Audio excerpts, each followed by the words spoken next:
知道未？知道未？枕住撐你，枕住撐你，枕住撐你，枕頭大戰。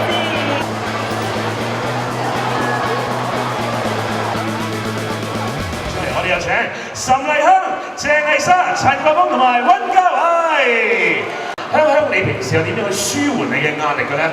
其實好簡單嘅，我會匿埋喺間被下邊，跟住攬住一個枕頭大嗌入去。Lisa，你自己咧要揾我呢個 pillow fight 咁樣啊？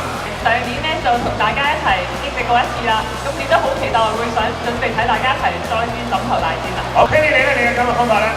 我嘅感覺方法就係瞓喺一張好舒服嘅床，同埋而家係一個好舒服嘅枕頭上面。咁如果瞓覺嘅時候用啲咩枕頭咧？你會啊？梗係 Max 啦。可以啊！開始我哋今日嘅開幕儀式，準備1、2、3、6，俾啲掌聲！可唔可以同我哋介紹下呢個枕頭操啊 ，Lisa？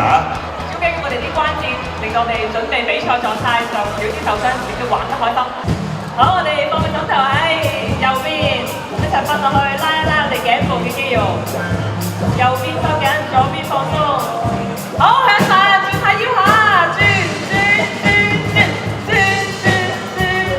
枕頭大戰咧係唔可以佩戴任何嘅飾物㗎噃嚇，喺台上面玩嘅一個嘅 pillow fight，咁啊一個咧少少嘅熱身賽咁樣啊嚇，咁到底邊隊剩翻最多氣球嘅咧就為之勝出㗎啦噃嚇，勝出嘅係紫組，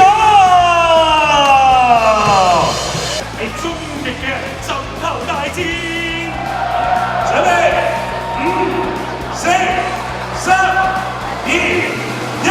開始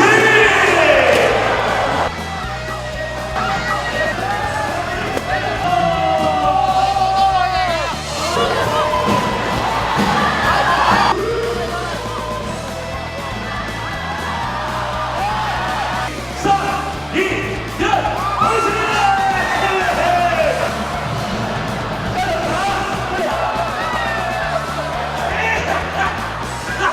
好勁啊你！